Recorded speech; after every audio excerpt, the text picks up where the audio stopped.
Hello and welcome to the Vlogging Pod. Tonight we are joined by fantasy author Emily Hornburg. Hi. Welcome. Welcome. I have a lot of questions for you. Um, the one thing I'm most curious about is when I start doing research on you, it was because of your publishing, when you first published. So, can you want to tell everyone when you first published your first book? I have one book out right now. It came out in October of 2020. My next one is coming out in exactly 2 months from today. With City Owl Press back in October of last year. So, So, okay. Sorry, my one extra phone here has got a slow connection. Hold on a minute, because I'm wondering if we're gonna. that's okay. Um, yes, that would be why, because it's connected to the wrong freaking internet. Anyways, so let's talk about your publishing in 2020. It was the time of a peak epidemic. So what I'm most curious is tell me now with this Yeah. second one coming out, how does it vary? Because we're still in the kind of a crisis with everything, not as drastic as it was in the beginning. So tell me how publishing now compared to then has worked out for you. It was definitely a challenge. Just because even though everybody was at home and like able to read, I think just because people were like down, like they were even like actively seeking out books sometimes and were kind of burned out by that point in October. So it was definitely an interesting time to publish.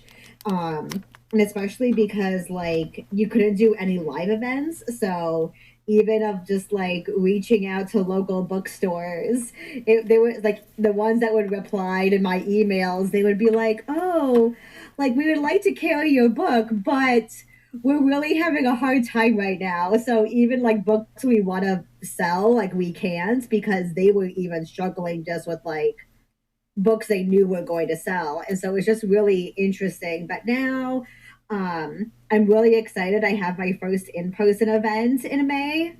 Wow. So I'm super excited about that where I can actually like connect with the community and talk to people and see them face to face, which I'm just very, very excited about. Um, and I think just now people are just in a happier mood and they're not quite as burned out. People are a little bit more hopeful now. And so I think it's just kind of helping the whole process a little bit more. Like I had a great experience with my first book. It was great, all things considered, but I did have some of those challenges where just like we were kind of coming out, but we were kind of going back in again, and Yeah. it was just kind of strange. But I think it's kind of nice now that I can start doing a little bit more outreach events and getting to know people face to face. Right. Actually, I was pleasantly surprised about how many interviews you did in shutdown time. Oh, thank So, you. it really, because I looked and that was seemed to be the theme about what people were talking about. However, I think that you did an awesome job. I mean, you projected yourself in such a manner that it really captured my attention. So, I commend you on that. I Oh, mean, thank you. That makes me feel so good. oh well, it's well deserved. I don't say compliments just to say it. I swear. Um, so let's talk a little bit about the urban fantasy that wasn't picked up by an agent, because I believe you had an agent get with you at December 1st. Do I have that right? And it was for a fantasy. Yes, wow, you really did do your research. That's so impressive. Well, thank you. I try. Yeah, so this book, yeah, so this fantasy series, I had gotten picked up in December of 2019, December 1st. Um, but before that, I had been querying and sending out an urban fantasy for a long time that just like didn't really get any traction.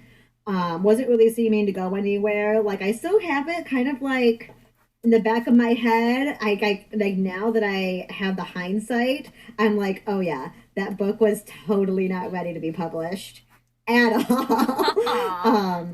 But I still have some of those ideas in the back of my head, and I'm like, okay, I think like getting some more work into it.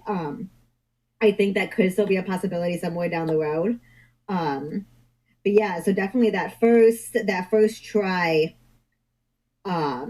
with querying and sending that urban fantasy, it just didn't pan out super well, but I think it worked out for the best. Right. So you're speaking about the fantasy they got, the adult fantasy. So tell me that Yes. this is with the publishing company, yes? Yes, it's with City Owl Press. They're a small press, and so in a way, it's kind of cool with them where, like, since they're smaller, some of the authors have agents and some of them don't. And so this was just like an editor that I had submitted to Okay. without an agent, and they wanted to take it on. So okay, so with your coming into your second book, which now I wasn't gonna say this, but I might jump ahead of a couple of questions. So just because we're talking about the That's first okay. book, so I just got to make sure I've got my notes here, and I'm going to do that. So I'm gonna make a note here where I'm skipping. Simply because what I'm curious is, since you're on your second book, which your release date is today, yes? Mhm. It's 2 months from today. Oh, two Originally, it months. was Okay. going to be today. Okay. We end up having to push it to May. Okay, okay. All right. I thought that, like I said, I do my research. So just wanted to make sure on that. Yeah. Because, yeah, I do see it up on your website where it does say May now. So, so tell me how the difference is. I mean, you've done two books. With your experience now, would you Hmm. revisit the urban fantasy? Yeah, I would really like to revisit the urban fantasy at some point. Just like they're just characters, like even though like the story and some of the writing definitely needs some work, um, the characters I really would like to go back to. They're some of my favorites still.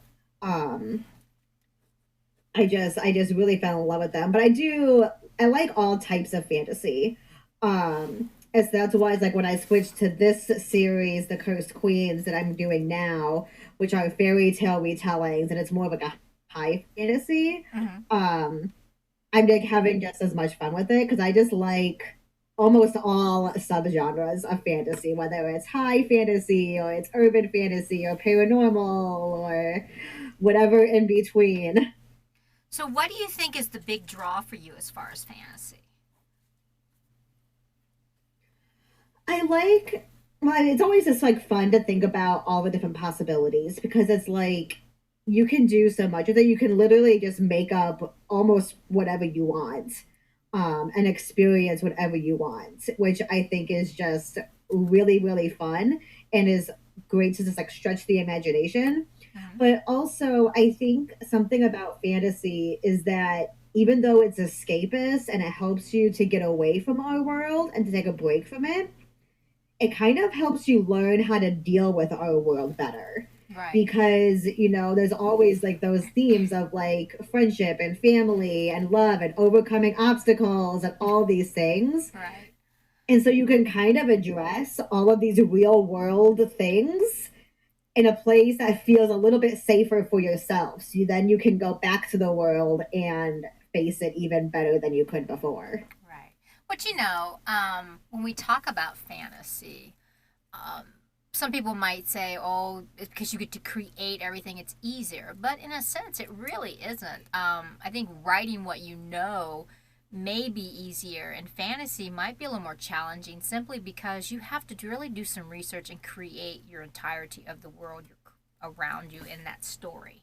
So actually, that takes a lot. So, you know what I'm saying? I applaud you for that. Well, thank you. So let's talk, since we're talking about creating our own worlds, let's brainstorm about characters. Tell me about your process, about how you curate your characters. So, well, in a way, with the series, the Cursed Queens books that are coming out right now, because they're fairy tale retellings, in a way, I kind of have a somewhat easy in with the characters because you kind of already have them laid out for you. Like the first book, The Knight's Chosen, was Snow White, Mm-hmm. and so in a way, it was kind of able to just take this sort of shell of a character that was already made for me and kind of just dig further into it and just try to figure out like, okay, so she's a princess, but her stepmother wants her to be dead. So, but yet she has these reactions. And so, what kind of a person is that? Like, how can I build on that person who comes out so positively and is so like, because we always kind of like see Snow White as this happy, positive, cheerful person. Mm-hmm. And so I kind of was like, okay, so like this is a really, really terrible, awful situation. So what kind of a person is still so positive during all of this and being able to dig into her that way? Mm-hmm. And so then on the flip side, now the second book is Cinderella, which is also another, like, wow, she's enslaved in her own house. This is so tragic. Like, this is awful. But, just kind of like figuring out, like, okay, but she's also tends to be a positive character. But then also trying to get away from the stereotype of just like, oh, well, she just let the fairy godmother give her what she needed to go to a ball. And so trying to figure out more about the character of like, okay, but why would she want to go to the ball? Like, does she just want to impress a prince? Or is there something else behind it that she wants to go to the ball? So fairy tales in a way kind of give me some groundwork to start with. Okay. Um, but then when I do a book that's not based on something else, I kind of start to think about the tone of the book and what sort of feel do I want? Because like I'm pretty good at figuring out like the vibes I Mm-hmm. want, um, and getting the sort of mood. And then the main character kind of comes from that. So if I want the book to be a little bit darker and moodier, I can kind of start creating a character of like, okay, so, what type of person would fit in this vibe that I want? And I tend to write about themes a lot and think about the themes that I want the story to portray. Like my urban fantasy, I really wanted to talk about characters where like they defined their life by their job. It was a character where like her job was to defend against the paranormal, but what would happen if like she couldn't do that anymore, and how does she now define herself? And so then that character grew from that because that was a theme that I wanted to talk about of like you were defined by this one thing and now that one thing is taken away, and where do you go from there? Right. So when you decided to do the the fairy tales, which way did you do it? What type Mm-hmm. of way were you building on? Were you building from Brothers Grimm or Disney? What was your main starting point that you wanted to broaden your story from? I usually go to the Brothers Grimm. I mean, I adore Disney. I'm a huge Disney adult. Right. Um, like I have a childless millennial sticker on my laptop. Like I love Disney. Right. Um, but I also, even from as a kid, I always wanted to know what the original story was. So even as a kid, I was like watching the Disney movie, and then I would go find the really terrible grim fairy tale about the birds pecking out the stepsister's eyes. Um, just to figure out like where did this come from, where did they get these ideas from. So I do tend to go back to more of like the Brothers Grimm or Hans Christian Andersen and those to get to the roots, Mm-hmm. but sometimes I'll kind of compare to other editions and other versions as well, just to kind of see what other people have done with the tale. Right. So let me go off a little bit of track from your book. So just a second. Let's talk about Sure. let's talk about an anthology. Magic Beneath the Mistletoe. How did this come about for you? So that was through City Owl Press again, but they've just started a new imprint called Mystic Owl. They just started that just within the past year. And so to kind of help bring out more for this imprint, they decided to do a holiday anthology, and they just opened it up to all of the City Owl authors, and they were just like, hey, if you want to write a short story set in the world you've already created or something new.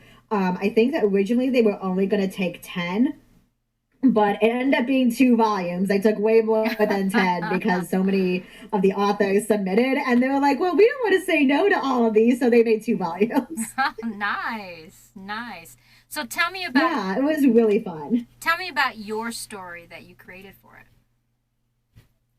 So I did mine as a prequel to my first book, The Knight's Chosen. Okay. Um, and I decided to do it where when the main character, the Snow White character, when her parents first met. Um, I had a few different ideas of what I wanted to do because like there were a couple side characters where I was like, oh, like I would really like to dig into their story a little bit more. Um, but I decided to do when her parents first met. Just because I thought it would be really cute and really fun. And even though like we know the tale of Snow White, where we know like the mother dies, so in a way it's sad. But if I could just end it when they got together, Right. I thought it would be a really fun little holiday story. And then I just wanted to keep on the theme of fairy tales. Mm-hmm. And so I decided to make it a Princess and the Pea retelling. Ah, nice Um, take. yeah. And so I thought that would be it was really cute and it was really fun, but also a little bit of a challenge just because I tend to be long winded. And so trying to condense everything into like a little short story was a bit of a challenge. Okay. So, okay, when you mention long-winded, here's a question just on the fly. Tell me the Yeah. word counts of your books. Let's talk about that. So so right now my word counts are right around 90,000 words, which Nice. isn't too bad. And sometimes for high fantasy that actually can be a little bit on the short side. But I will tell you the early drafts of my urban fantasy was like 200,000 words. Wow. And you thought it wasn't ready Yeah, and I yet? thought, Wow. well, I thought it was ready, and I was asking for like an author friend for her advice, and I told her my word count, and she was like, you need to cut that in half. And I was like, oh, okay. Wow. Well, right there could be, a series if you ever decided to go back to it as well.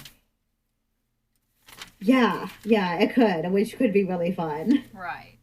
So I'm looking at your website, which is, by the way, for anyone interested, it's at the top of the room, but it's also emilyhornburg.com. So I'm looking at your covers and tell me a little bit about that because The Knight's Chosen is beautiful. However, we aren't allowed to see the Shadows Heir yet. It's just a little bit of a little bit of a sneak preview, but not much. Tomorrow. Yeah, it's just purple. It's just purple, Yeah. girly people. So that's all I'm getting here. It was really hard to make a promo for that. I'm telling you, but I did my best. So I was like, dang it, dang it. And I was looking everywhere for maybe where you may have done something so I could see what it looks like, but I was not lucky.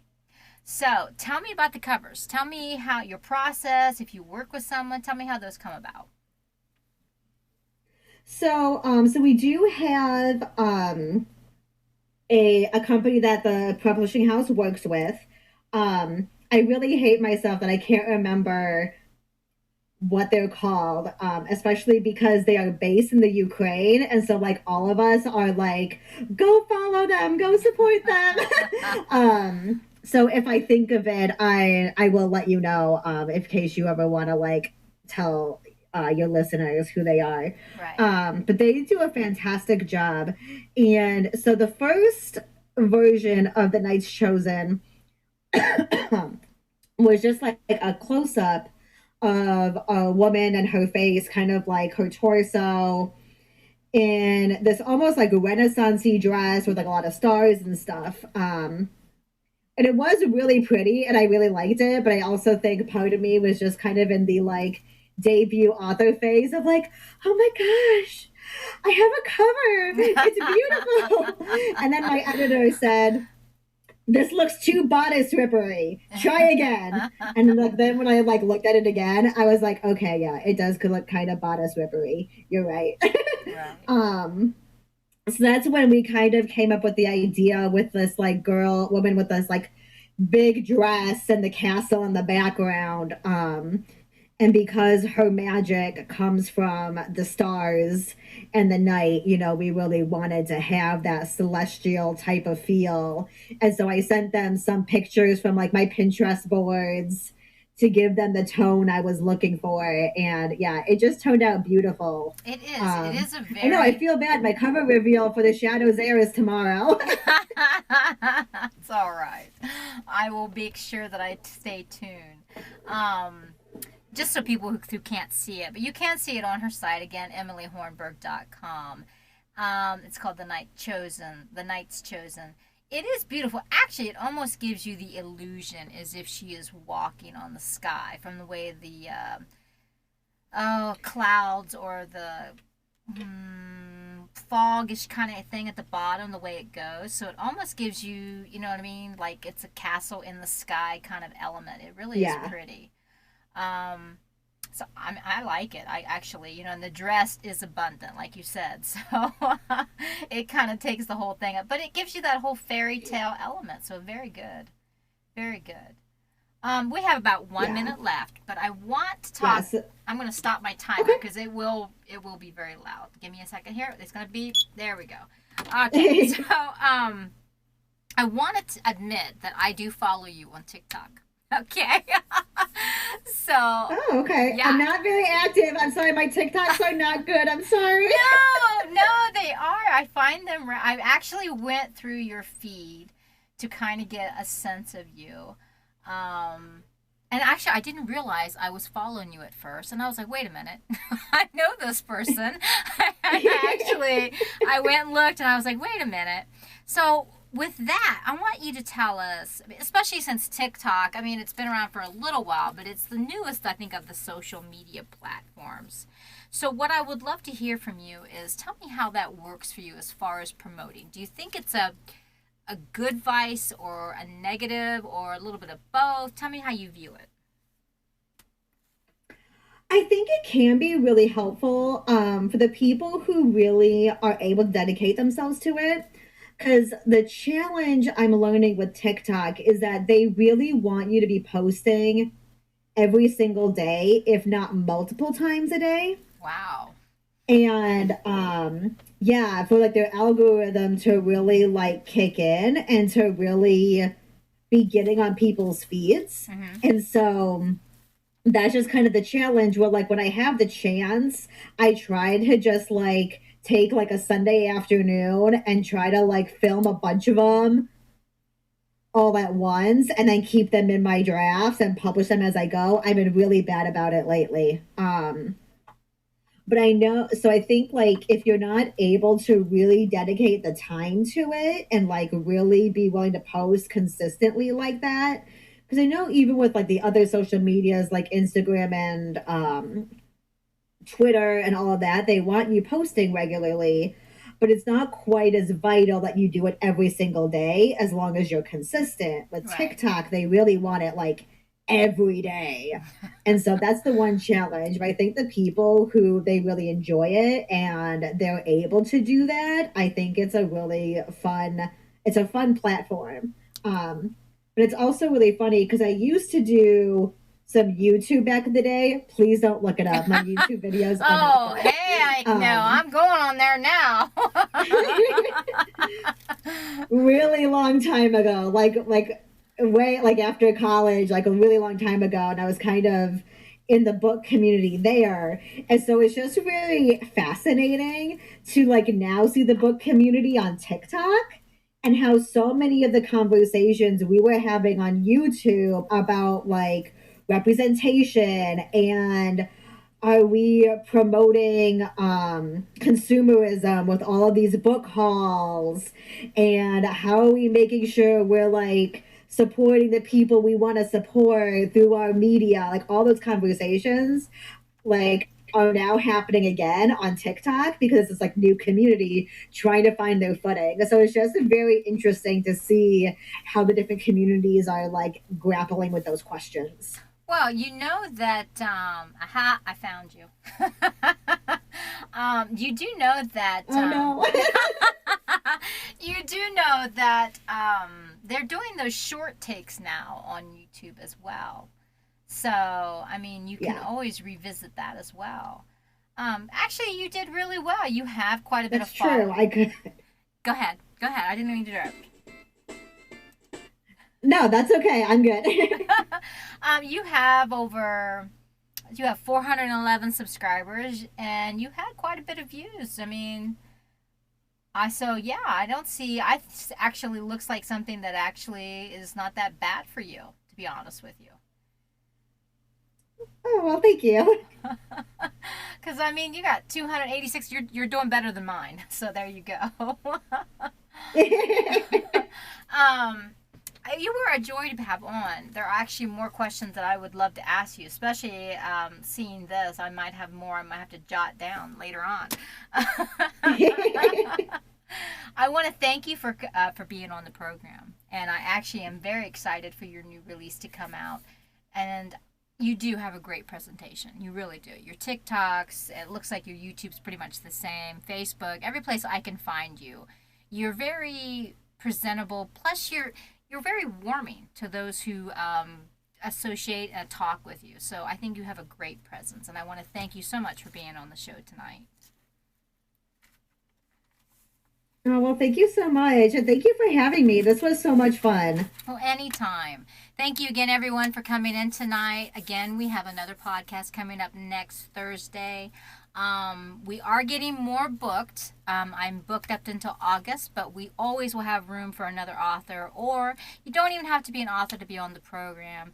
You can just have a very interesting tale about your life, and we'd love to have you on to visit with you. Have a great evening, everyone. Thank you again for coming in. We'll talk to you soon. Bye bye for now.